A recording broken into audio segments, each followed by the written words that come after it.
Hello and welcome to Hair in the Hawthorn. I'm your host, Kate Ray. And this evening's guest is somebody who was a fellow guest on the paranormal series Help My House is Haunted, season 2.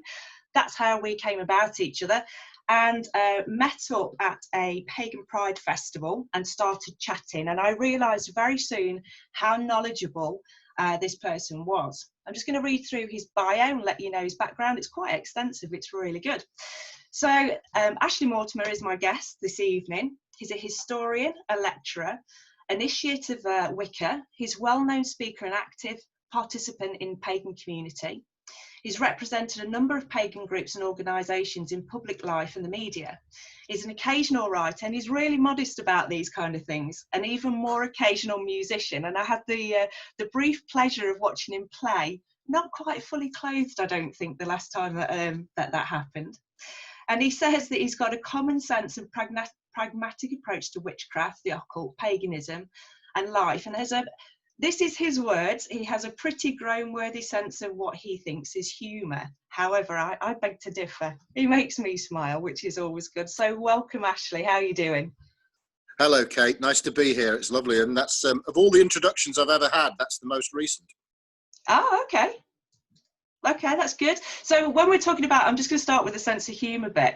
I do want to. That was a joke. That was it. That's the joke. That was the game. No. I want to direct people to your start of lockdown madness. Is that on YouTube? Your Pixie stuff. It's YouTube. Oh, Agent McDonkey was just this.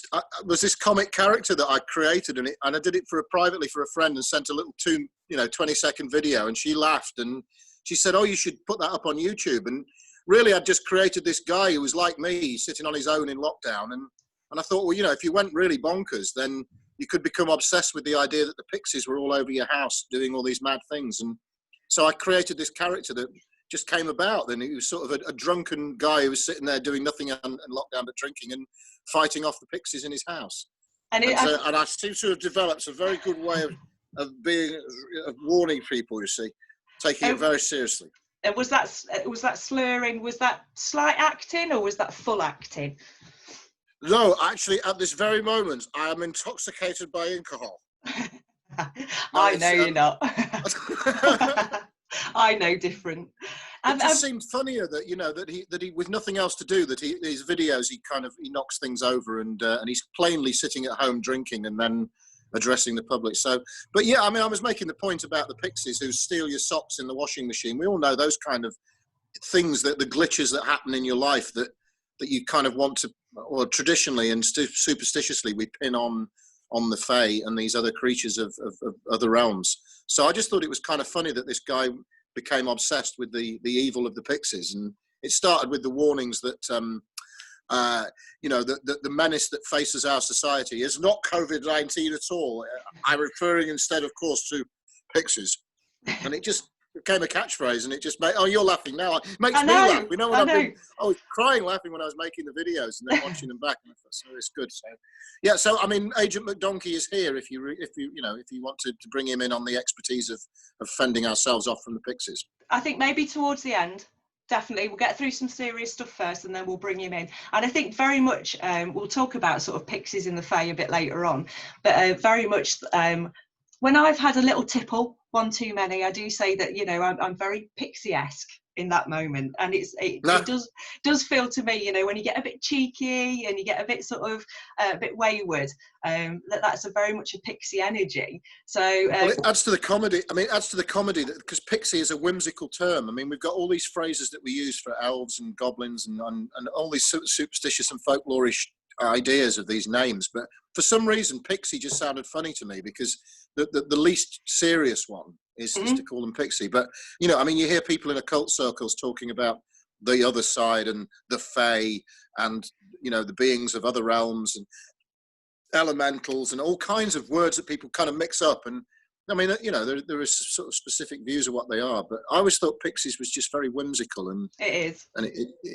and if there was going to be, I think if we were under an attack by the elves or the hobgoblins or something, it might be a bit more plausible. But the fact that it's Pixies. Yeah, just doing mischief as normal. Mischief, yes. So you're mischievous when drinking. That's worth noting. Yeah, I shouldn't have said that publicly, should I? No, I mean, you see, especially not to me, because I'm a paradigm of sobriety, and I'm absolutely well behaved on every occasion, even when intoxicated. Mm-hmm. I don't believe you. Anyway, we're going to start with the serious stuff to start off with. So we'll bring it down out of the pixie realm for a minute or two. And I wanted to just chat with you about, I came to see you talk at the Pagan Festival in Leighton Buzzard. And you gave an amazing account of Wicker and the history of Wicker, and talked very knowledgeably about that. So I know that it's a massive subject, but for people out there watching this, and especially within the paranormal community, I think it would be really good to have a good grounding of what Wicker is and where it's really come from. So in a nutshell, that's a... Yeah. No, it's possible. It's feasible. So in the 1930s, there was a man called Gerald Gardner who came back to live in Britain after he'd been living abroad, and he had an interest in occult matters. I think he called Gerald an occultist and a folklorist and an anthropologist. And he came across some people in the area in which he moved to, on the south coast near the edge of the New Forest, who were practicing something which he thought he recognised as witchcraft, as defined by the Margaret Murray, the historian who wrote the Encyclopaedia Britannica entry on witchcraft. So these people were practicing some kind of pre-Christian, ancient, indigenous British spiritual and religious practices. And it was Gerald who thinking that having made contact with witches as still being alive, and people who call themselves witches still being in existence, I think he thought that it might die out, and he found an interest in that. And it is Gerald Gardner who brought the word Wicca to our language. He says it comes from an Anglo-Saxon root, from a word meaning wick or wiki, meaning wise, or wise ones. So he was initiated into the cult of the Wicca, and he was brought through a series of training and ceremonies, perhaps not quite the same as we do it today, but it was through Gerald and the spread of things from him. Not just him, but the people around him. He kind of provided a bit of a magnet for, or a compass point for people to kind of collect to. So we're talking about paganism, and we're talking about a modern slant on paganism.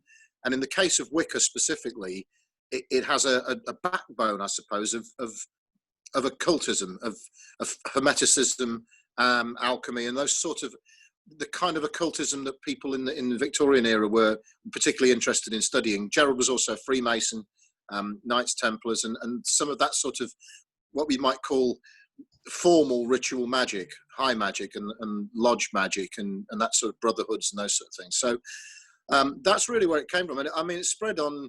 It is the fastest growing religion in the USA, according to censuses and things like that, and has been so for many years. And I think it's always significant that it's Britain's only contribution to world spirituality and religion. It's the only religion that, because everyone else has got all these other, there's what's that funny little cult that came from the Middle East? What are they called? Christianity, that's it. But there's all these other religions that have come up. But Britain's indigenous religion is really paganism. It's pre-Christian Britain and Celtic paganism. So Wicca, I think, could be described as a religion. The thing is, as you say, it's a big subject. And that's because other people have taken their own slant on what they think it is.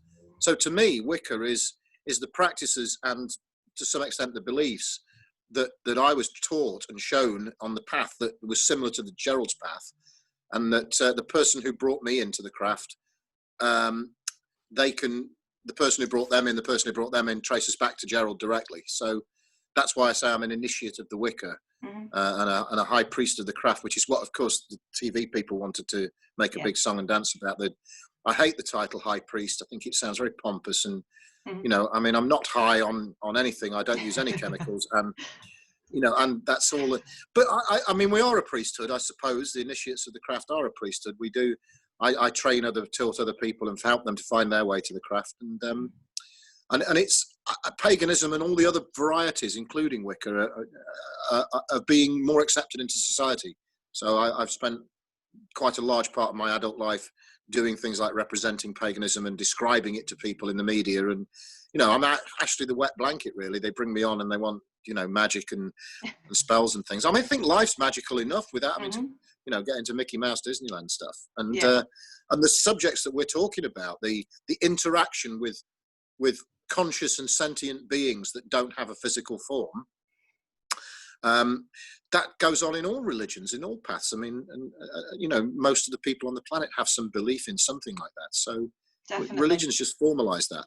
Although Definitely. personally, I don't like religion because it tends to come with a, oh, well, we're getting into too much detail, but it comes with overtones of telling other people what to believe and what to think. And So, I like to think of witchcraft and Wicker as being a system whereby we teach people how to think, not what to think.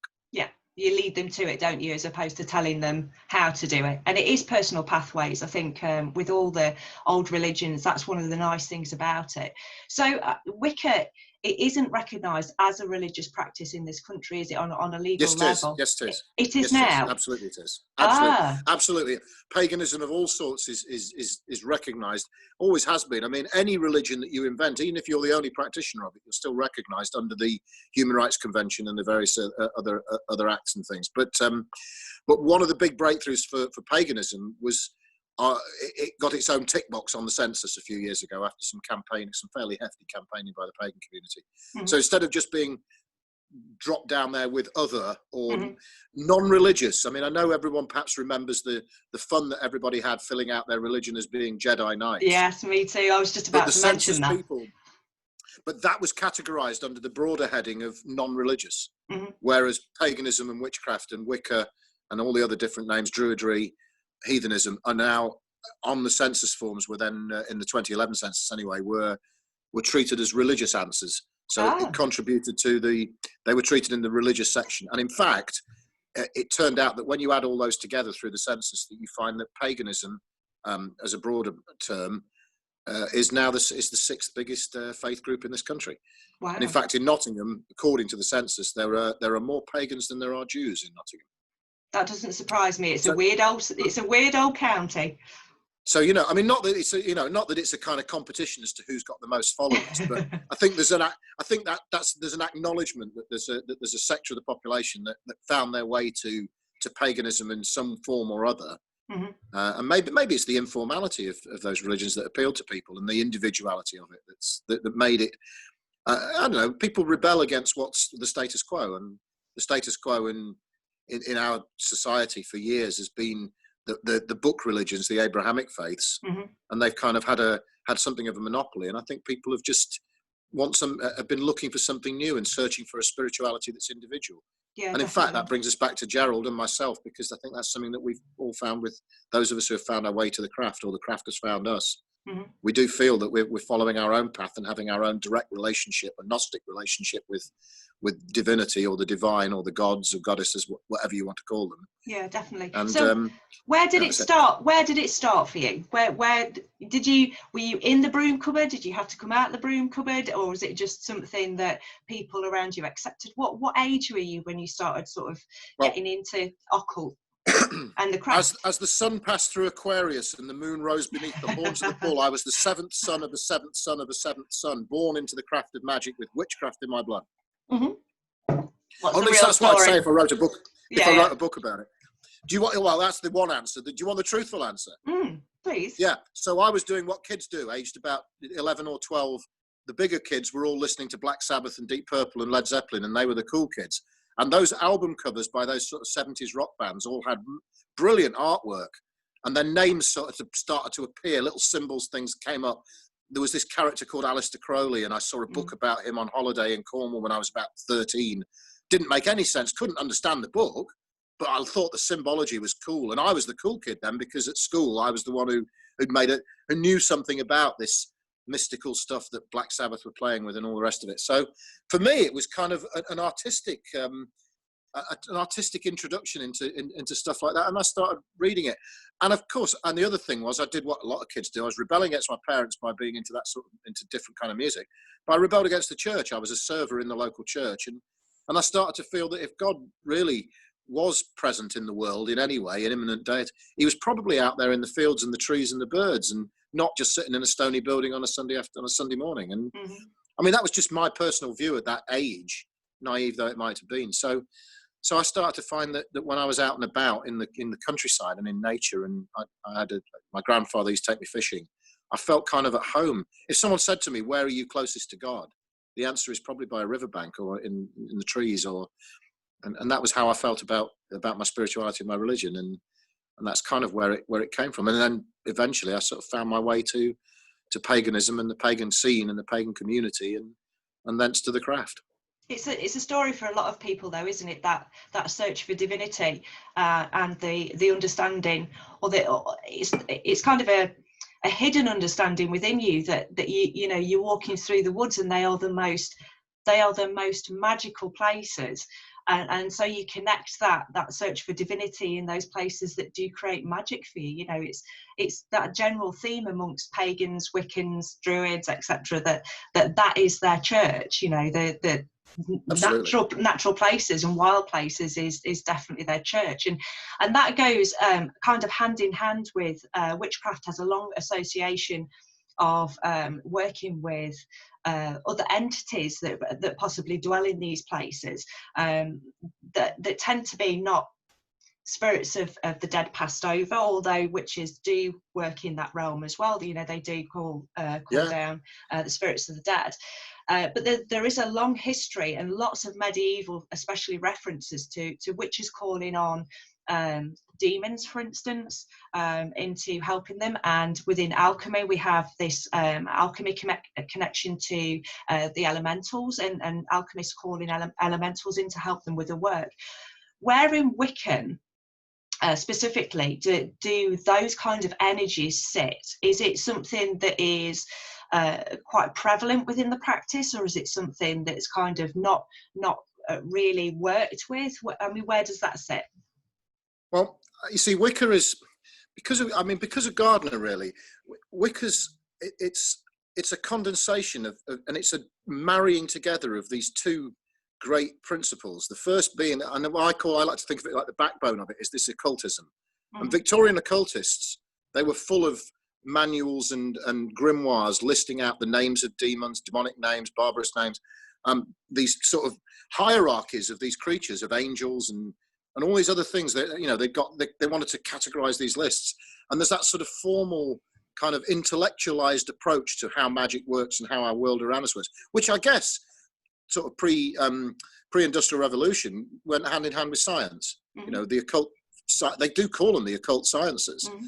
And it was that idea about trying to understand how our world works with this underlying concept that there's something out there as well.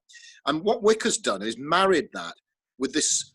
So if that's the skeleton, then the flesh on the bones is the ecstatic, unintellectualized and artistic left brain, not right brain, understanding of our place within nature, that intrinsic and intuitive idea that we're animists. We are creatures that are beings that are physical bodies that are animated by a spirit, as are all the other creatures around in this physical manifest world.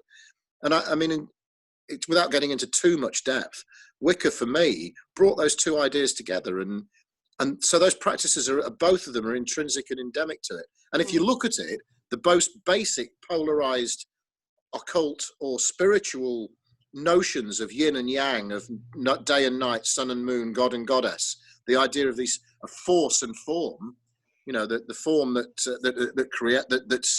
receptive, and the force that drives, if you like, the wand that stirs the cauldron, the wand and the cauldron.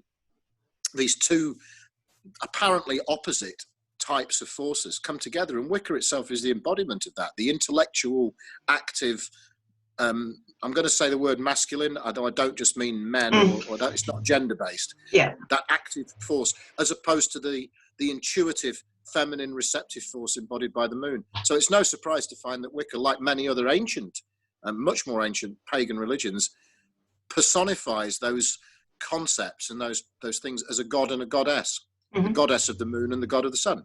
Mm-hmm. He's the active, lively, daytime force, whereas she is the cup and the form and the thing into which it flows. Mm-hmm. And so I don't know whether I've come off, I don't know whether I'm even answering the question anymore, but Wicca is it is that joining together of those two ideas. And so these things fall into the practices. So perhaps our ancestors, who were spiritual without a doubt, and as evidenced by their art and their culture and everything you can see, were also very practical people. And the people who built, so let's as an example, people who built Stonehenge built it with some brilliant engineering, which we're still scratching our heads to figure out how they did it. But also the fact that it lines up with the sun and everything else, and the other evidence indicates that there was something else going on that was to do with being in tune with the landscape and in tune with the, let's say, the spirits or the genii locus of the place itself. So spirits aren't just anthropomorphic kind of humanoid human beings, or even dead people, or even the spirit as it leaves the body. We're talking about some of these creatures who exist and have a sentient consciousness that has never had a body. It's never been incarnated. So, you know, and so witchcraft very much, or Wicker and the craft definitely very much deals with, first of all, ourselves. Who are we? We are well, my friend likes to call it, when I say to her, how are you doing? And she'll say, oh, another day on another ride for this ghost in the meat sack roller coaster. Yeah, I definitely agree with that. And I think when you talk about things like Stonehenge, and you talk about, especially people who are artists or musicians, will often attribute their inspiration from somewhere that's not of this world. And I think that really marries up with witchcraft as well. We work very much intuitively a lot of the time, although there are guidelines out there for things, and there are very set rituals, etc. But I think on a day-to-day basis, for me in particular, I'm guided by my intuition, and I definitely trust it. And I do believe that comes from, whether it be deities, or whether that be the fae, or whether that be you know, spirits of other things, definitely. So in terms of your own practice, I know it's a very personal thing, but do you call on the spirit realm, or absolutely, other entities, and just generally, how does that work within in your practice? Under what circumstances? Well, one of the things, so the primary way in which magic is done, and certainly the way that Wicker does it, and certainly other cultures, you know, you pick any ancient culture, you look at North American Indians, you look at any indigenous culture's attitude to what we're going to call magic, which is basically having an effect in the physical world by doing something in a non-physical sense from the subtle realms. They've got quite a lot of stuff in common. And the primary kind of mechanism is raise up some of this so-called magical, spiritual, non-invisible energy, and then direct it. So we're bringing the force together and then giving it a form and channeling it. So in order to do that, you have to contain the energy that you raise. And traditionally, the occult tradition is to create a magic circle, which is probably everybody's familiar with the notion of a magic circle. A magic circle contains the energy that you raise up. So in order to make that a barrier that can contain it, you need to create something in a non-physical sense that's prepared to cause that barrier to work and operate. And the most common way in the occult systems, which comes from Victorian and earlier occultism, is to call upon the spirits, the elemental spirits of the cosmos and the universe, which are associated by correspondence with the compass points. So the spirits of the north are associated with earth and solidity and manifestation, whereas the spirits of the south are associated with light and energy and fire, water in the west and air in the east. So in the east is where the air and the intellectual thoughts arise. In the south is where we enact things, we get on with it, and by doing something active with the fire. In the west is where we feel the results of what we've done, watery, emotional feelings. And then we see it manifest in the north, where we all lie down and take a rest. And this is our life pattern. Yeah. You can actually look at your entire life pattern in small bits or big bits in this little sort of circle of those four elements. So the cross quarters, and as I said, I did obliquely refer to other cultures. If you go and look at North American Indian sweat ceremonies, you'll find that they will call to the four directions as well. So these are kind of global human ancient ideas and concepts, and Wicker very much has a formal way of calling upon the elements or the elemental energies. There's some more technical magical ways of doing it with something called the watchtowers, but we'll skip over that a bit. But the idea is that these entities are called towards this circle, this bubble of a barrier between this world and the others through which we need to pass, and they are called there to guard it and so on. So there's a kind of ritual ceremony for doing so. Yeah, definitely. I mean, I came to you. Yeah, definitely. I came to you, excuse me, I came to you after seeing you on Help My House is Haunted. And one of the questions that I was being repeatedly asked, and I didn't feel as though I had the breadth of knowledge of things to be able to answer it substantially for people. And I came to you with the question, and we met up, which was fantastic. We had a really good chat. But the question that I'm often asked is, in Help My House is Haunted, in terms of paranormal, there's the reference to elementals. And in my mind, I was very much in conflict, but didn't quite know why I was in conflict, because what they were talking about per se weren't elementals to me. So I was kind of seeking out from you what your perception was as well, to sort of give breadth to that, so we could together answer it in the community. So to help people, you gave a very good idea from your perspective about what elementals are and the differences between elementals and fae. Could you just run through that for us?